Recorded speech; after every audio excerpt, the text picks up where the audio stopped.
Greetings, Guardians, my name is Bife here. Since she ambushed Eris and the Drifter in the Court of Oryx, the subjugator that killed Eris Morn has not been seen or heard from.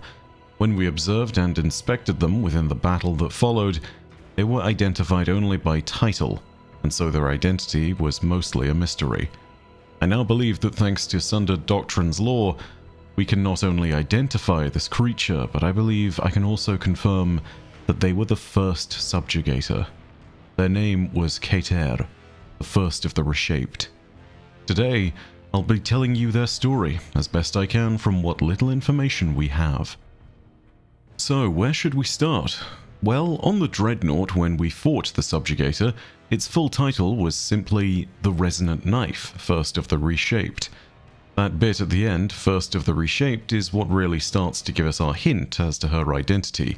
And yes, I do mean her. All subjugators are female for some reason. Hence why, when Savathun talks about having conversations with them, she calls it girl talk. Moving back to the subjugator that killed Eris though, aside from one brief encounter with her, we've seen nothing of our adversary, save for the occasional boss that wanders around in the Nether, which is a shade of Kater. It's not clear if these are lesser manifestations of the actual subjugator leading the enemy on the Dreadnought, or if they're just close confidants of the leading Dread herself. Either way, for the first few days, the trail on our killer was relatively cold. Then we got a big breakthrough in a somewhat unexpected place, Sundered Doctrine. The dungeon might have been about a completely different group of Dread that are specifically not chasing the Dreadnought's power, but as it turns out, it still provides us with some of the most direct intelligence we could possibly ask for. In particular, the lore from the dungeon armor. Now, this dungeon armor is special because it's armor that directly shows the experiences of the Dread as they lived and were created. The armor contains these memories thanks to the properties of darkness linking to memory itself. Being near the resonant membrane and plate from which this armor is hewn allows the user a degree of insight into the Dread's past. That past is displayed on the lore tab for each piece of dungeon armor, with each class item also being unique. As it turns out, we see that Kater has a unique lore tab all to herself on the chest armor for each class. So let's go ahead and read that in full. Before we start, the necessary context to know is that this is a moment in the past, and it involves the Witness and the Traveler. It appears to occur after the events of Lightfall, but before the final shape. It's in the time period when the Witness was alone in the Pale Heart to conduct its business unhindered. From the wounds that it dealt to the Traveler, something terrible and broken was born. The lore tab reads as follows. A blade carves in wicked intent, claiming this submission is surgery. Resonant memory lines the material of this armor. Imprinted within the folds of forged protection lies the flayed origins of the Dread. The Witness traces lines of power across the landscape of the Pale Heart from a monolithic structure that casts long shadows over the shifting terrain. The light flows within the heart like veins. If the Traveler would not relinquish control, it would be harvested and exploited to bring the final shape to bear on reality. The Witness raises a hand, pulling at the light flowing beneath, searching for sources to tap. Life presents choice. Ambient warmth graces the Witness's face. Distraction. You cannot stop this. The Witness twists a hand, and the soil churns and buckles, bleeding light in violent spurts across the landscape. Submit. A shockwave of iridescent light soars across the surface of the Pale Heart, encircling and crashing down toward the Witness. A radial veil of appendages sprouts from the Witness's hands, casting cryptic motions in all directions. The light wave splits once, then again. Breakages multiply exponentially across the tsunami until it shatters. The witness seizes the broken momentum and redirects the blast into the spot it had felt the light surge from. There. It would be a fruitful excision. There it would draw out a kindled flame of dark ambition and forge it into service.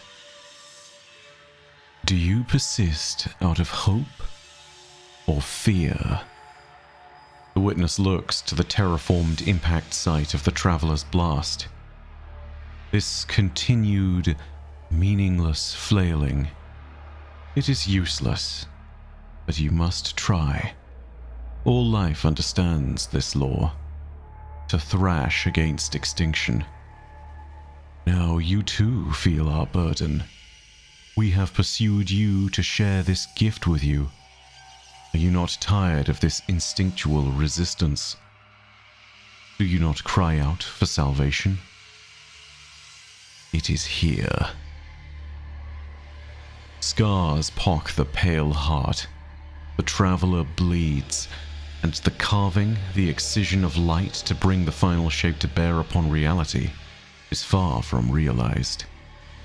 Deep within one such scar, in a space cut from memory, the witness looks upon its old world, a remnant of a remnant, abandoned by the abandoned. A city of crude pyramidian structures shift around it like tectonic plates, groaning in vicious mockery of the wounded gardener's cries. Enough. The witness extends myriad arms in front of it and quells the city's motion into silence. It waves the structures away. This memory drawn from us. You loomed, demanding worship, but you offered nothing in return. How is it you still cannot understand? The witness shapes the edge of their palm as a blade and steps forward, raising the edge to nick the flesh of a frail sapling. You cannot hide this vestige of power. It is a place of pain, an impetus that must be left behind. Drips of silver light are drawn forth from the pale, dying tree until a small pool rests in the witness's palm. It focuses will on the evaporating light, imbuing its potential with memory and ideology. The witness whispers a dream into reality.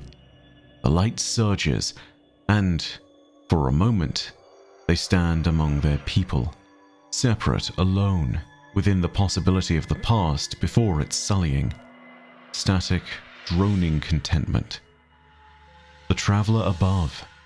The light shimmers, quivers with thin resilience. Life is not still. Then fades. The witness is again in the pale heart, the light gone from its grasp. Encircled by a flowering nascence, rests the remains of the witness's first attempt to bend light and dark into form. A failure, not dead, but dormant and weak. From this presumed grave, it would watch its lineage forged, its witness fall, and in time, this being would rise to prove its worth as a subjugator. But for now, the newborn failure remains on the ground before it. First of the reshaped.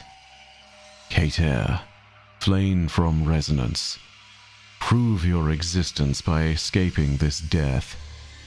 Should you rise and find us again, your strength will be known. The witness feels the pale heart shudder and turns its attention to the traveler. You are weakening. It speaks through the darkness, a voice ringing in the minds of its denizen. Our host remains intransigent. Choke their resolve.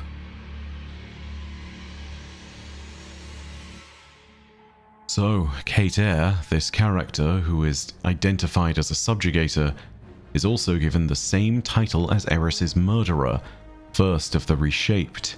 It is also then even more logical that Kater should have been the one to rise and lead the Dread as they laid claim to Oryx's vessel. If she was indeed the first of the subjugators, as seems to be implied by the lore here, then she probably was one of the most powerful amongst their number. Even as she was born from a weakened and dormant state, she rose to a place of vicious intent and was merciless as she approached Eris Morn in battle. It isn't clear if we'll hear more from Kater in this act or what her plans are with the power of the Dreadnought.